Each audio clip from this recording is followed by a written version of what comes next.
In this episode of Present Influence, we're pulling back the curtain on some of the most fascinating and often misunderstood skills in human interaction. Now, my guest is Brad Beeler, and he's a former US Secret Service agent with years of experience protecting presidents, interrogating suspects, and reading people in high stakes situations.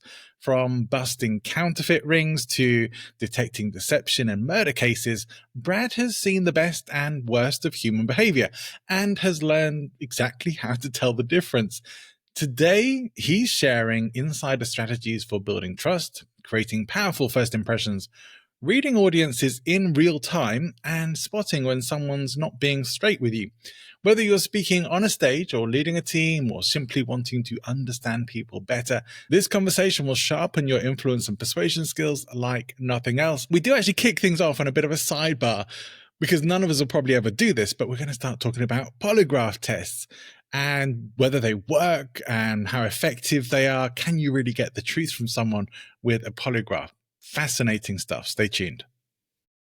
Well, every now and again, we like to delve into the more influence and persuasion side of things on Present Influence. And we're doing that today because we're going to be speaking to somebody with extensive experience in the Secret Service. And he's going to be sharing with us some insights and lessons that we can apply and learn from as speakers on the stage, in personal interactions with people. Let's welcome to the show, Brad Beeler. Brad, great to have you here today. Hey, thanks for having me as a guest. I appreciate it, John.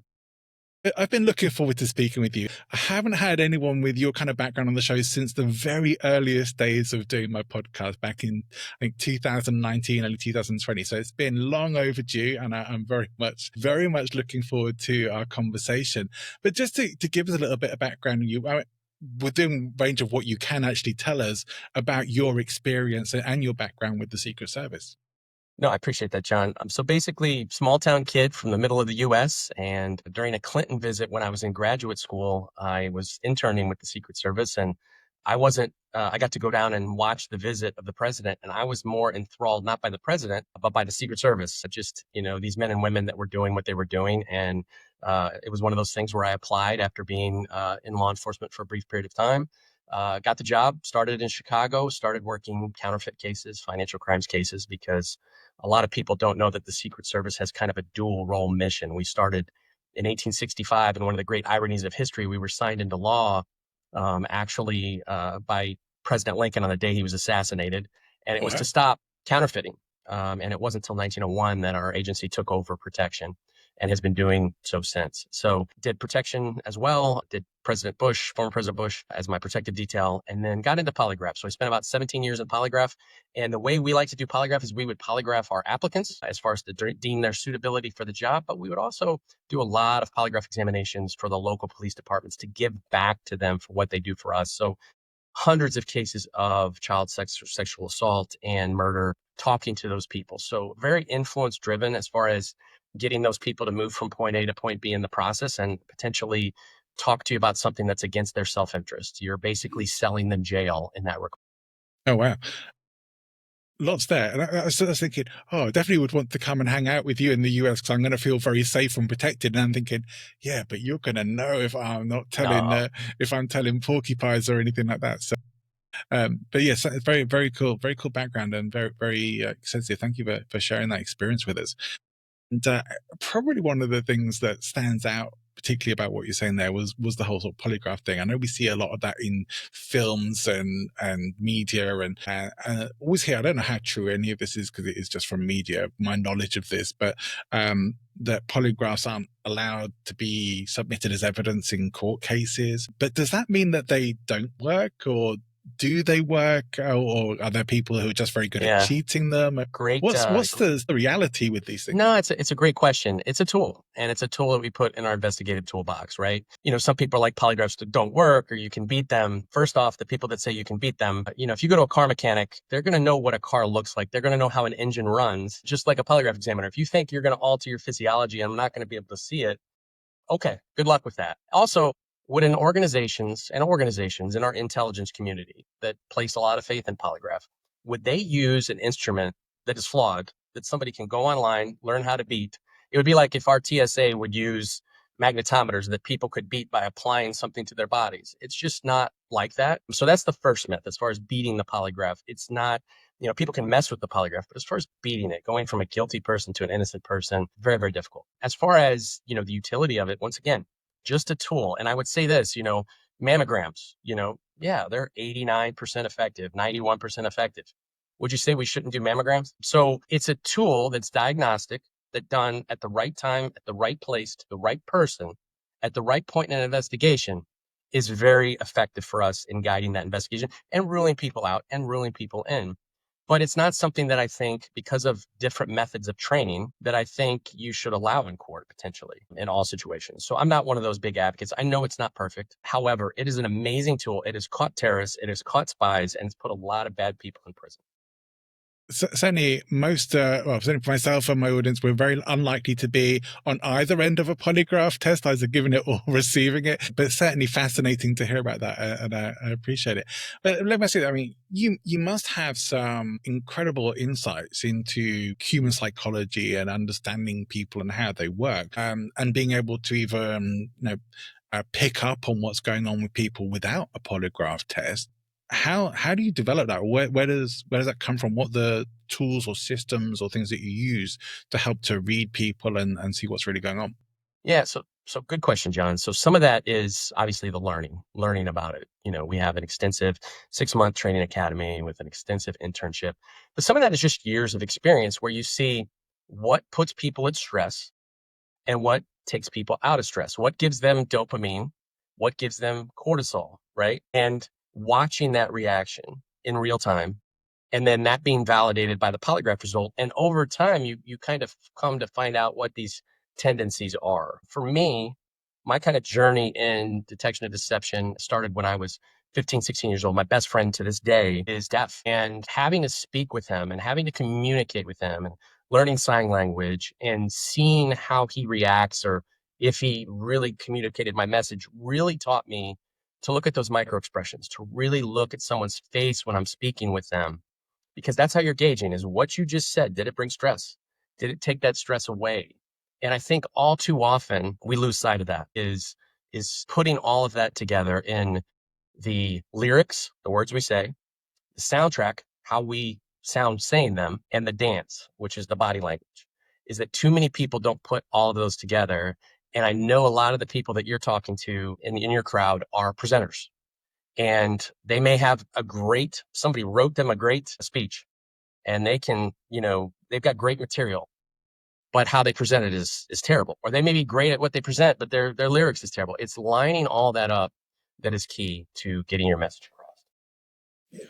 I hope most of the speakers I work with are writing their own material, or at least very involved in the process of creating their talks. And certainly, if they're struggling with that delivery side, they're definitely on the right podcast. But with all that said, I think one of the things I studied, for whatever value it has, because I think it's very limited, but I studied neurolinguistic programming ages ago, paid to do several courses in it and stuff. Still think I might have been a bit ripped off with Yes, with you it. were. Yeah. You were, John.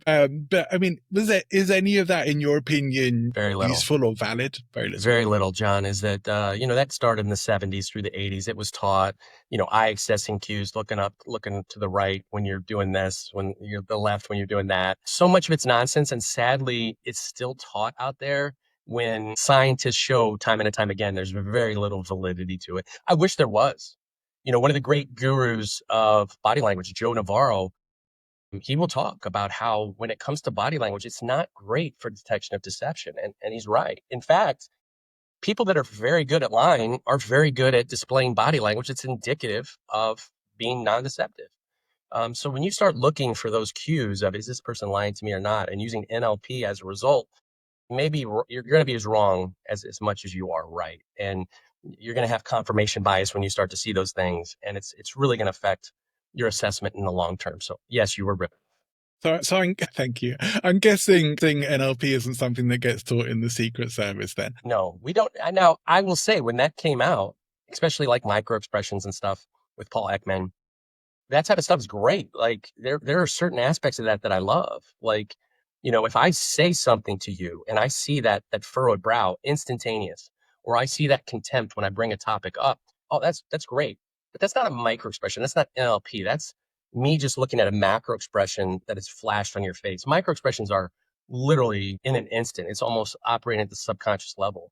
So for me, I try to keep a slightly positive face when I'm talking, and I like to gauge that other person's face as far as, what did I just uncover a pain point? Did I just see something that was uncomfortable? Did I just flash across the sense of, now they get me? So, and the same thing is going to happen with the people listening. If they're doing a keynote or a presentation, I'm going to be able to look at that crowd, and I'm going to be able to see, what are they grooving on what I just said? Or am I losing them? Are they all looking at their phone? I need to change things up. And if you're just stuck, like, I'm presenting my material, I'm not looking at the crowd, I'm not picking up, then you're going to have a problem. Right. So being able to kind of read people and even read groups to some degree is helpful. And I do think, that probably one of the things that I do put some validity to from those trainings was some of the body language and rapport stuff, which I think Yeah, is sort of effective, like the absolutely. matching, mirroring, Matching, vocally, mimicry, physically. all that, John. And I will say this is that, yes, I want to come out when I first come out on stage, right? First time I want him to see me is me coming out. I don't want him to see me working on my PowerPoint, trying to get my clicker to work, right? Trying to get the HDMI cable to work. All of that, your best friend for these presenters is your IT professional, is your dedicated person that gets that presentation dialed in before the group comes in. So all they see is the goodness when you come forward. And I'm going to show ventral displays. I'm going to show basically the middle part of my body, which, if you look evolutionarily, is something people guard when they are in danger. And I want to come out, and I don't want to look like a prey animal. Okay. I don't want to be small. I want to have a ventral display. I want to take up some space. I want to have as much distance between my ears and my shoulders as possible. If you look at the best TED Talks, they typically have over 400 hand gestures during those 18 minutes. And so there's a lot to that. And they're controlled hand movements. So yes, syncing up that body language, using that body language is very effective in your communication. If I just get up there and I get behind a podium and I just speak the words, you're not going to sound like Churchill. Right. I do remember, this is kind of going back to NLP skills training, but this was actually tied into presentation skills training. And it came more from a psychologist called Virginia Satir, who was a family therapist, who talked about these sort of 5 archetypal movements. And I wonder if you've ever come across anything like that, or if there are particular, if you're aware of particular body movements or hand gestures that are good or not good to be doing when you're on the platform, that go a bit further from what you're saying there. Yeah, absolutely. And you see this with politicians. I never point. Never point. Okay. You'll see politicians, you'll see Obama, you'll see Clinton, you'll see them do the thumb, right? And they'll be Yeah. telling their points, but they never point. Pointing is very, very problematic. It's universally, cross-culturally viewed as problematic. That to me is a definite deal breaker. Knife hand is another thing. You got to be careful about that. It's too adversarial. It comes across as aggressive to most people. So I would say that is something that I would definitely avoid. When it comes to mimicry, the way I use it in small group settings is I'm trying to get somebody to confess to me, or at least open up to me. So what I'm trying to do is look at anchor points. And when I say anchor points, when we first talking, it's hard to see now, but crossed arms, crossed legs, these are anchor points, right? And what I'm looking for in a group to see, one, if they're receiving me, is because body language for me is not about detection of perception, but a reception of message. So I'm talking to a bad guy or I'm talking to a group, and I see that initial, they're just kind of taking me in, and then all of a sudden I get a point, I get a little eyebrow raise, okay, and then I get a release of an anchor point, and then I get a lean forward. Now they're listening to me. Now we're on the same plane. So what you want to do is make sure that they're not mimicking your bad posture. And what I mean by that is, if you come out and you're presenting like this, chin down, furrowed brow, they may be mimicking you, but that's a negative state. I want to be smiling. I want to have my eyebrows up every once in a while. I want to cant my head to show my jugular to show that I'm vulnerable. I want to lean forward. If I'm seated, I want to almost have my forearms between my kneecap and my hips, because that is a confession or an open posture. So if they mimic me, that's great. If somebody crosses their arms, I don't want to do it immediately, but I may subtly cross my wrists in the same way. And then in a couple of minutes, I may uncross their wrists. And you'd be amazed. And this is where, NLP, I think, was trying to get, is with mimicry, they will follow you, especially with the lower body. The lower body, to me, is very diagnostic. It's so far removed from the brain. A good colleague of mine, Dr. Abby Moreno, she looks at this and the mimicry of the lower body and where their feet are pointed to show discomfort. They don't want to talk to you, or, hey, they got their feet pointed at my partner. Maybe I should let my partner talk. Those types of things that I think a lot of people don't look at because they're so ingrained in what is my message? What are the words that I'm speaking? Really taking a chance, slowing down, and being able to take the whole picture in is very helpful, not just in an interpersonal setting, but as far as the whole audience. You've got to be able to find those 2 or 3 people that you connect with. And, then you also have to find those people that you're having a hard time with. And how can I really connect with that person to get my message through? Do you feel then that it's worth people who are on stages regularly taking some time to work on body language and to understand it more for themselves, for what they're doing, and for their audience as well? Yes, because the research shows, Joe Navarro will talk about this, is when there's an incongruence between your message and your body language, people evolutionarily are going to look at the body language and they're going to trust the body language. So yeah, you need to work on that. Vanessa Van Edwards is amazing when it comes to cues, and great book. That if you look at that with the studies that she's done where she looks at cortisol levels and things like that, that's great stuff. Paul Zak, great in this field. When you look at some of these PhDs, Amy Cuddy, these are great people that talk about how body language can have such an effect on your message. So yes, buy a book, get What Everybody Is Saying by Joe Navarro. It'll be the best $20 you've spent.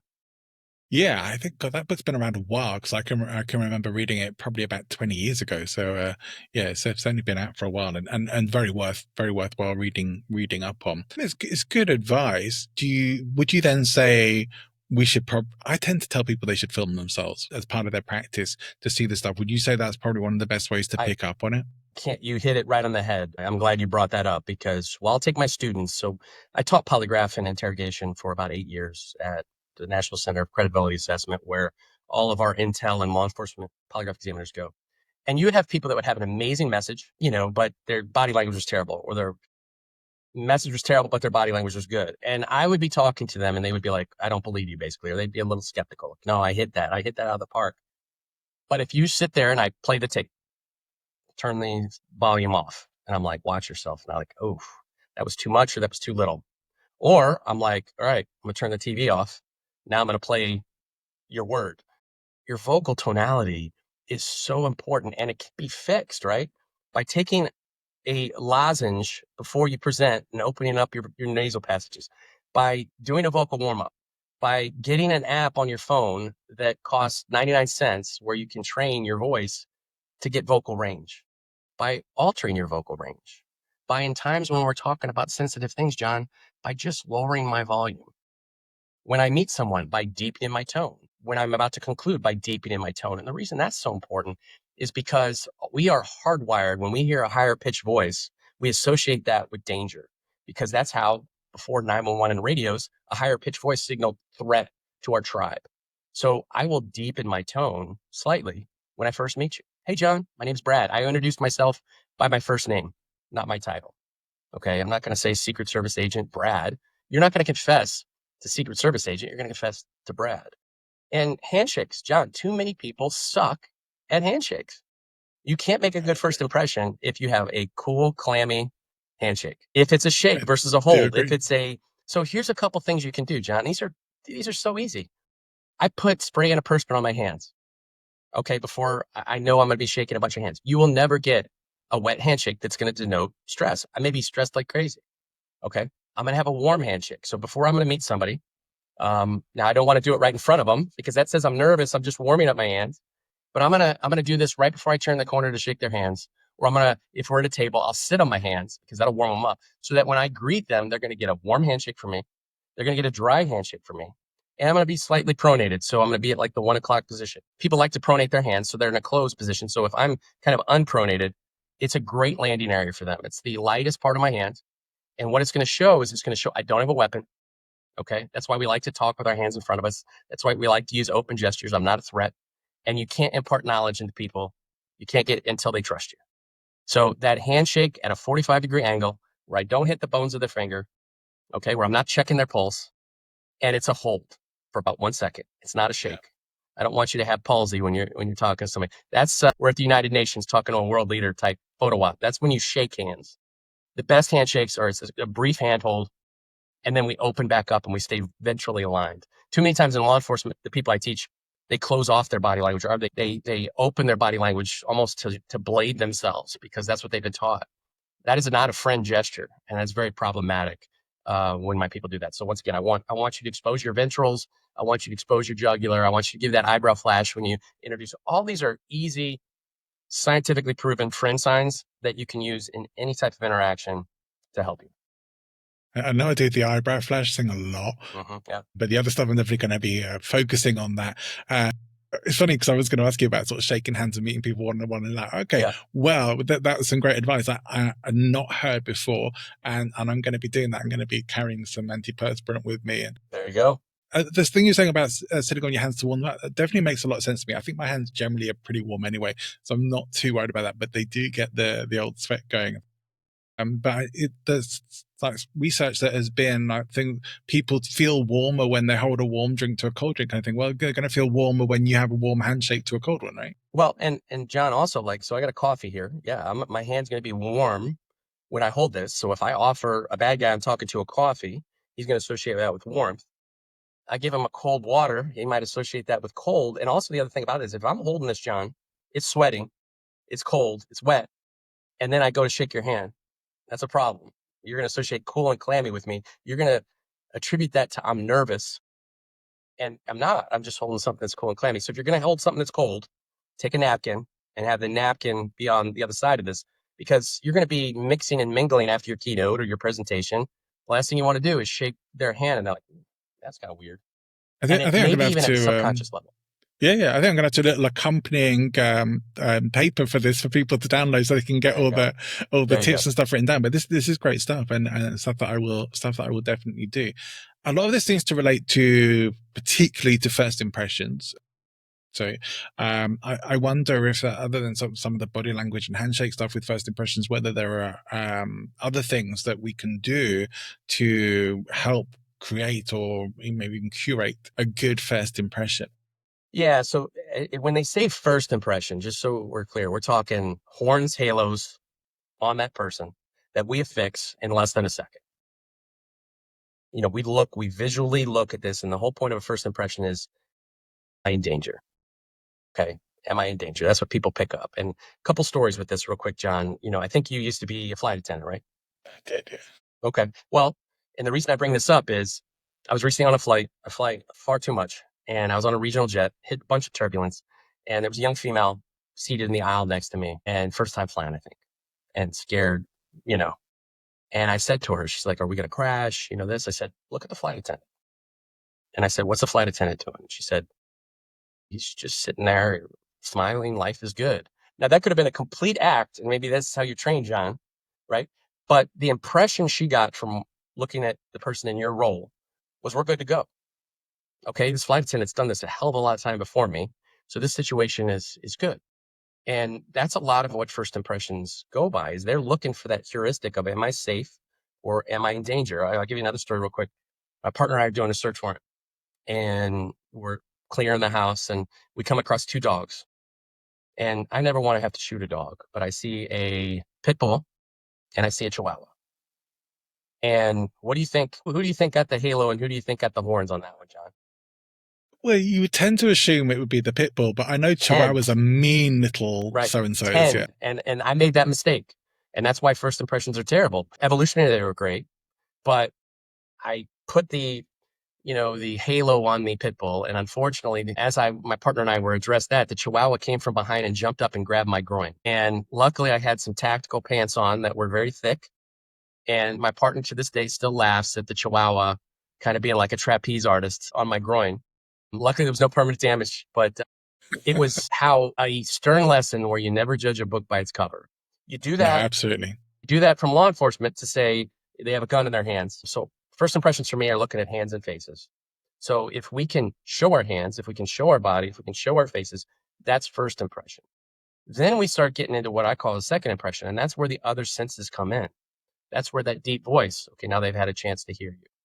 Okay, now they've had a handshake, so they've had a chance to see, okay, I've seen his hands, I've touched his hands, he's not in a threatening situation. Hopefully with the other senses like smell and things like that, we're not associating that with, a bad smell, a bad olfactory sensation. And then we even get into taste. When I'm talking to bad guys, I love to provide them food, because if I can provide them food, I get a couple of things. I see where their heart rate is, because you won't eat if your heart rate's elevated. So I see where their level of arousal is, but also I get reciprocity when we talk influence. You give to get. And in that sense, when I provide you food, when I provide you water, or I even offer that, I'm going to get a tangible benefit from that. You mentioned about sort of painting the horns and the halo, and it just made me curious whether it's more helpful in that kind of role in the Secret Service to have kind of more black and white thinking about people, or whether it's actually more helpful to have sort of um, gray or full spectrum thinking about people. Yeah, no, that's a great question, John. So it depends on the context. And so much of body language and everything is context. Could someone be crossing their arms because they're cold? Could they, whatever? But if I'm working a rope line with a protectee, I need to have black and white. Like, is everybody else clapping and this person's not clapping? Nobody else has their hands in their pockets. This person has their hands in their pockets. So there are certain things that I may be wrong, but due to the nature of, you know, what's at stake, okay, I may be wrong. I may have offended this person by doing X, Y, and Z, but there's too much at risk. So yes, it's context dependent. If I'm just meeting you, okay, how many times, and this may have been in your life, where you met somebody and you're like, I don't like that guy, I don't like that gal. And then 3 weeks later, they're your best friend, right? They're your bestie.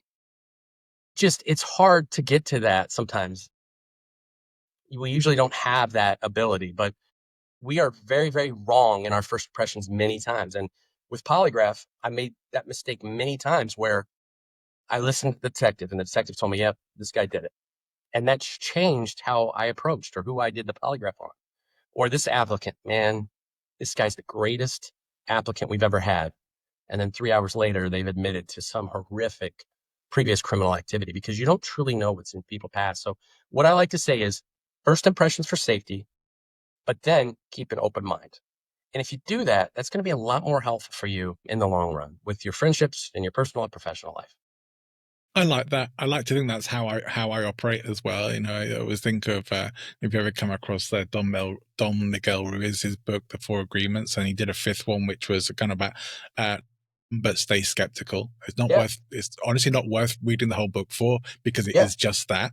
But it's that kind of thing. It was like, yeah, Ben, pay attention, be open, but stay a bit skeptical as well. And I think very often I encounter people. I think people in general are not very skeptical and tend to accept too many things on kind of face value or first impressions or whatever's going on for them. 100%. And that's why we have scams. And that's why most people that lie to you are your friends and family. I mean, statistically, you're going to get lied to 3 or 4 times today by people that are close to you.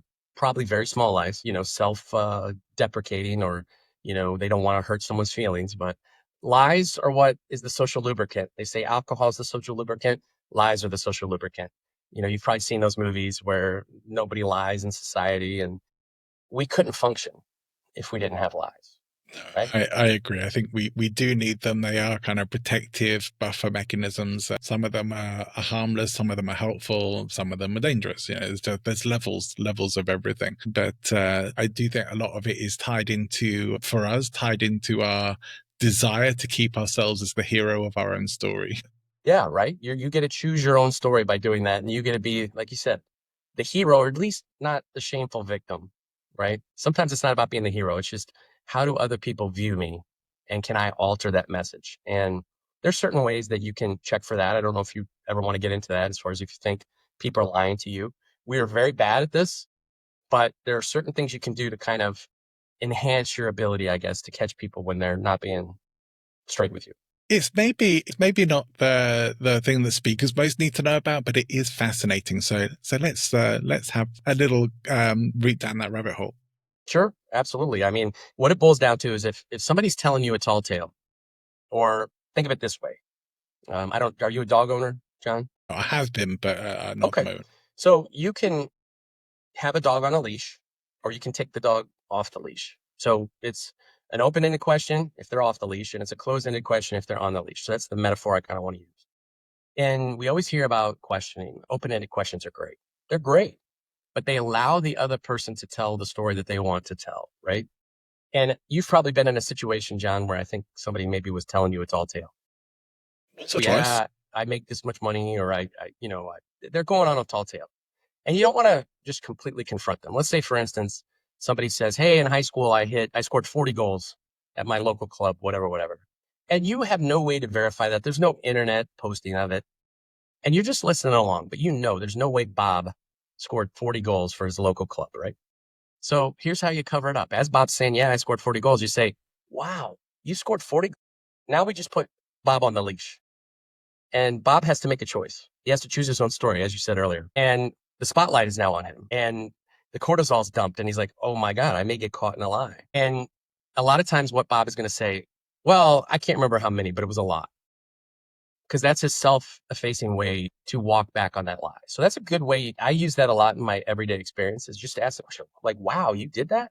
And you'd be surprised at how many times the narrative changes. But for me, when I ask yes or no questions, you should hear a yes or no answer, and it should be in a timely fashion. If it's not in a timely fashion, meaning there's answer latency. So you were saying yes, no, yes, no, yes, no. And I ask you a question, you should be able to say yes, no in a timely fashion. That's a problem. It's a red flag. Also, if you repeat the question, why are you doing that? Maybe to buy time. Exclusive qualifiers.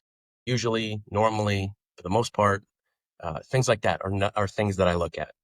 Confronting you when you ask a question, like, why would you ask me that? It's a yes or no question.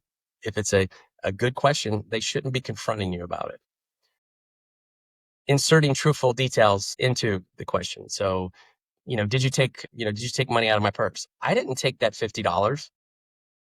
Well, maybe it wasn't $50. So looking at the truthful information they're inserting around their packaging around the lie, because lying is difficult, John. And a lot of times what people do is they try to keep themselves from having that uncomfortable feeling of lying by putting a lie. It's like a lie sandwich. They put truth on the front end, they lie, and then they put truth on the back end. A nonverbal disconnect. So, did you shoot that man? No. That's hard to do. Everybody, you just shook your head yes. It would have been hard for you in that moment to say no. So when something's hard, it's important to put a little check mark by it. Doesn't always mean, okay, there's no one thing that is indicative, but when you see these clusters of behavior over time, there are things to continue to ask questions about it. The other thing that we look at is a change in vocal inflection. And this goes to presenters too, because a lot of times we will go to a higher pitch, almost as if we were asking a question. Like, is everybody having a good day would be a question. Is everybody having a good day? But it's something that's not a question. I shouldn't end with that upward inflection because it sounds like a question. So, did you shoot that man? No. That you're asking it like, is Brad going to believe me? Versus, did you shoot that man? No. It should be answered like that. So, when you're speaking, you should be able to provide a downward inflection on those types of questions as if there was an exclamation point behind it. Because anytime you raise that vocal inflection up and you can almost put a question behind it, you definitely lose your credibility when you're presenting or when you're trying to say you didn't do that bad thing. Yeah. So things like can chip away at the congruence of how someone is showing up and can become a context for whether you can trust them or not as you build up the clues. Yeah.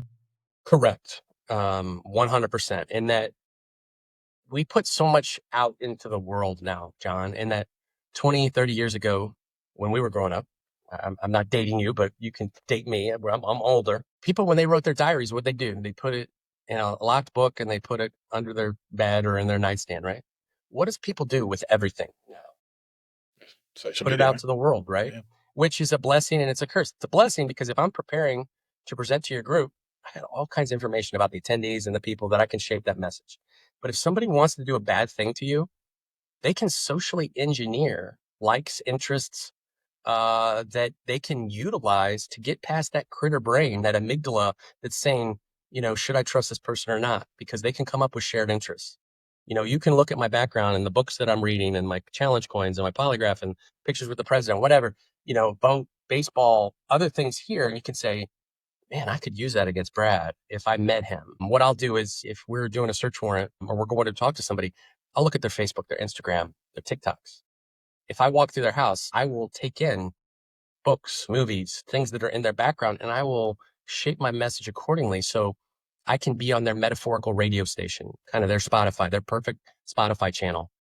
I want to not be on their genre. I don't want to be on their favorite artist. I want to be on their favorite musician metaphorically. And as speakers, if you're presenting to a group, you want to be on their radio station. So take advantage of what's out there about the group or the person that you're speaking to. Obviously, don't be creepy about it, but use that as when you're conducting your presentation to get some pain points that they may have or some dopamine hits about things that they may relate to. And I think when we did our pre-interview, I can look at your background. I can see Star Wars. I can see other things. I can, things that I could bring up that I may have a shared interest about. And if you're talking about a shared interest, you're not going to have cortisol.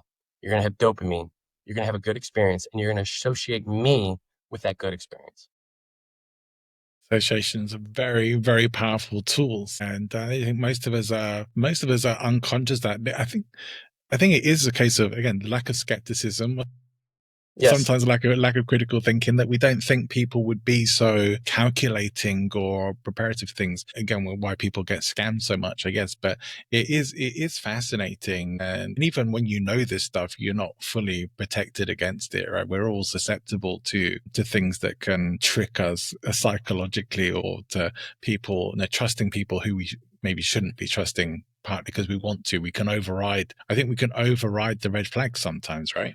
Oh, we do. We numb those, and and sometimes it can be a monetary need, right? Like I used to have to work a lot of the cases and, originating where I'm the Prince of Nigeria, and, they would fax it, and you'd be amazed at how many people would fall for that because there was a monetary need behind it. But now, whether it be social engineering or people are trying to do phishing or things to try to get in and hack into a company, there's just so much more personalized information out there that the hackers, the scammers, I say on a dating site, you got to be careful because, I'll talk to a lot of my friends that are on dating sites. And I'm like, I'll look at their social media profile and I'm like, somebody that had ill will could literally take your social media profile and invent themselves into the Prince Charming that you're looking for. And they will get by all those systems in your brain that should be popping up all these red flags. They will completely take advantage of you. Are there signs and things that we can or should be looking out for more with people that might be bigger clues, bigger red flags? I mean, the key that I think is people trying to do things quickly, right? That's usually how most scams happen. Is I need some immediacy, right? Like I'm in this foreign country and I've been detained and I need money sent this way through a green dot, which, okay, that doesn't make sense. Card. So the immediacy of it is to avoid a scam, to avoid typically things that are going to work against you. Take a step back. All right. Like almost have like a mythical third person behind you that's like, why do I feel this way? Not what they're saying. Why do I feel like I need to act right now? A stock tip, a Bitcoin purchase, a date. Why do I need to send this picture? Why do I need to do these things? And almost just take a second, take 5 seconds. And many times that's when you can stop the scam from happening, is in that 5 seconds of why do I feel this way? You shouldn't, right? Why did you buy the car from the car dealership in that moment? Because act now. This is the last one. This is the last model. The promotion ends today. Does it really? Okay. Probably not. And if you went home and you slept, you might get $1,000, better deal, or you might find something somewhere else. Did you need to act in that moment? Immediacy is one of those influence principles that can be used nefariously, unfortunately. Right. And in that example, relating very much to the scarcity principle, I mean, do a lot of Cialdini's principles come into the work that you've done? Yeah. And I got to be careful about them, scarcity, especially because that can be misused. I don't want to say, hey, if you don't talk to me, you're going to go to jail for the rest of your lives. I don't want to obviously offer promises. So scarcity is one I stay away from. Reciprocity, absolutely. Social proof, absolutely. And that's for good. People I'm talking to, they're innocent, and also people that I'm talking to that are guilty. And I'll give you, for instance, I'm working a case in Texas, homicide case. The individual is very anti-law enforcement. I don't know if he did the bad thing or if he didn't do the bad thing, but he's very anti-law enforcement. So how can I change that perspective? I have the police dispatcher who I say, do you know this person? He goes, absolutely not. I said, you're going to be in the room when they bring him in. And I said, we're going to create a little scenario here. I said, when they bring him in, I want you to give me a hug and say, Brad, thanks for letting me get that off my chest. I appreciate it. And then I want you to walk out the exit sign.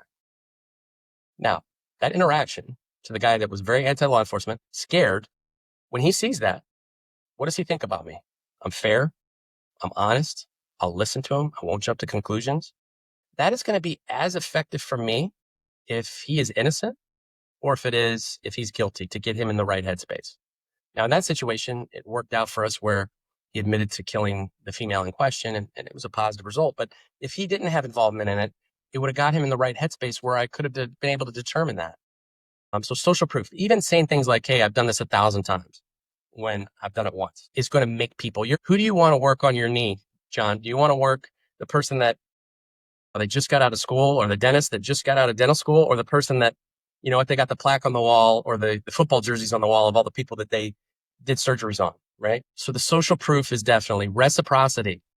Give to get is so important.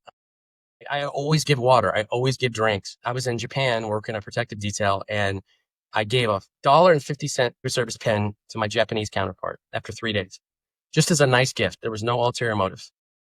He took off his father's cufflinks that his father had given him for his graduation from high school, and he presented them to me. I felt like the worst American ever, right? And I'm like, no, I'm so sorry. I didn't mean that. He's like, no, this is a great gift. I will give this to my son. He'll be so proud. Of course, I'm going to give you something back. And not 3 weeks later, I'm working. The president of Iran came in, Ahmadinejad, and their detail leader had their official Iranian pen. And at the end, they were very respectful. I provided my American pen to him, and it was $1.50 pen. No, not my official pen. And he took off his serial numbered Iranian pen and presented it to me from reciprocity. These are people that we maybe don't get along with, but out of respect, because I gave him something, he gave me something back as well. So reciprocity absolutely is huge. Curiosity. I know it's not one of the influence principles that Cialdini talks about, but it is so important when you talk to people. If they feel like they're teaching you about something and you're curious, honestly curious about it, it's amazing how they go from defense, like, is this person questioning me, to, oh my God, let me tell you about that. I learned so much from just asking, oh my God, tell me about that. Be curious is instead of judgmental. It's a famous Ted Lasso quote. No, I agree. I remember meeting a guy, actually, my first trip to the US, I remember meeting a guy who just asked question after question after question. But I didn't kind of mind talking about it. I guess we all loved talking about ourselves, right? I mean, I was only 16 at the time Absolutely. as well. But also it was that curiosity. And it's like, well, we definitely felt like, I still remember the conversation, I guess, because he was so curious about me and to know more. And there are quite a few influence and persuasion principles that Cialdini doesn't get to in Right. his major works that I've come across since then as well, which certainly would be interesting to see more studies and works into those too. I'm wondering, I mean, I want to respect your time here as well.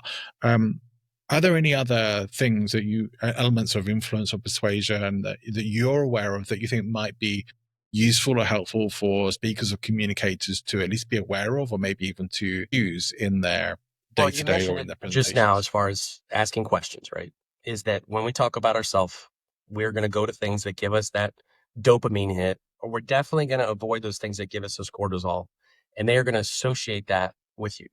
If they're doing most of the talking, that's very, very good for me, especially in the interview stage. I think respect is also so important in that what happens after a big football match, in which it's a heated football match, or in the United States, a big hockey match? They exchange jerseys. They shake hands. There's respect. Like, I've talked to some of the worst people on this planet, pedophiles that have done horrific things, people that hate the US, murderers that have killed 6, 7-year-old kids.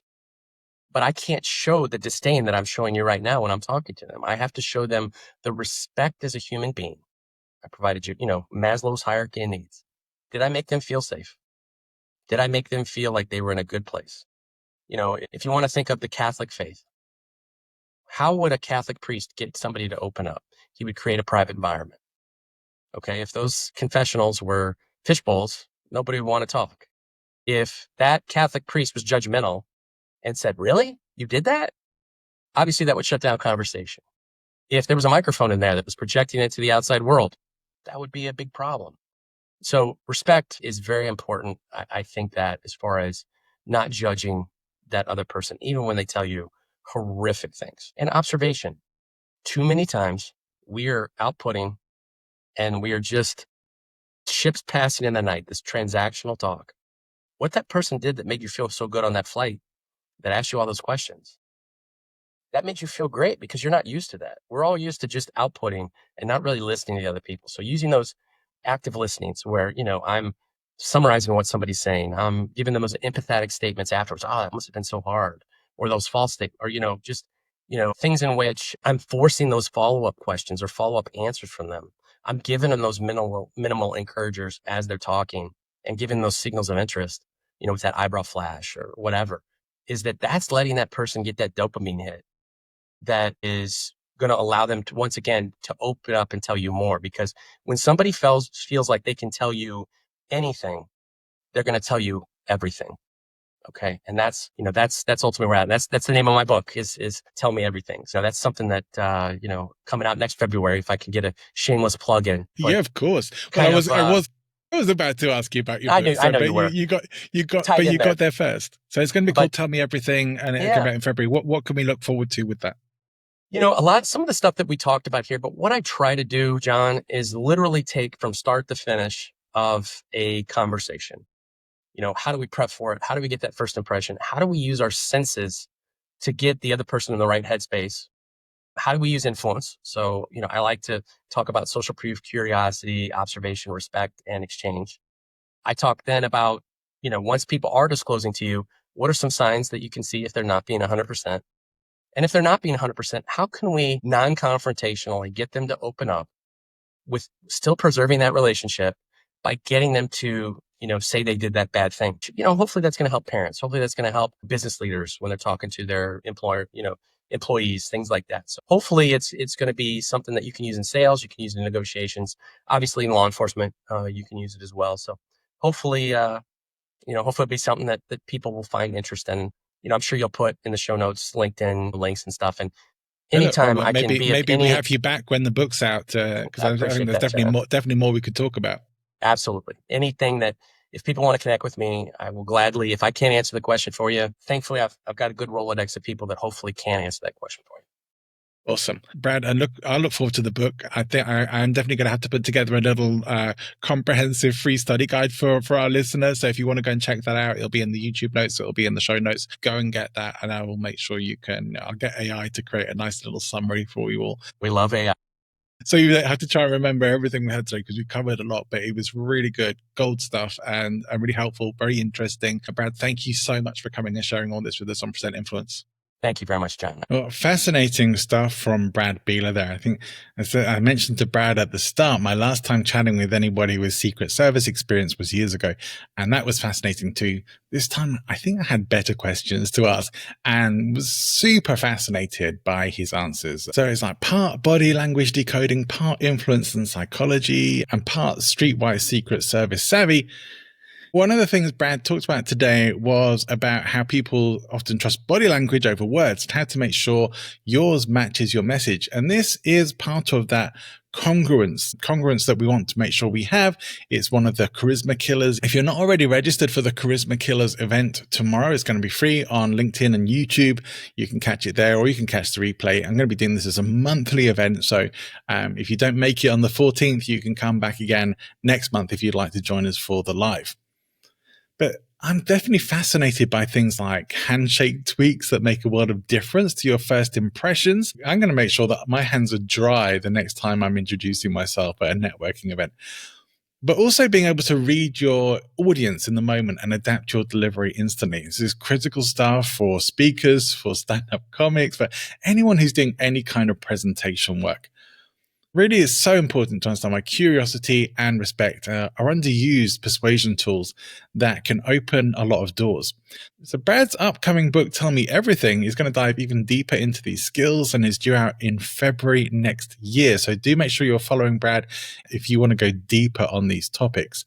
If you want my free companion study guide to all of Brad's top tips from this episode, check out the show notes or the YouTube description. It's going to be in there free for you to download. No email addresses need to be entered or anything like that. You can just download it for free and keep it for your reference. So until next time, keep showing up with presence, influence, and the curiosity to really see and hear the people in front of you. See you soon.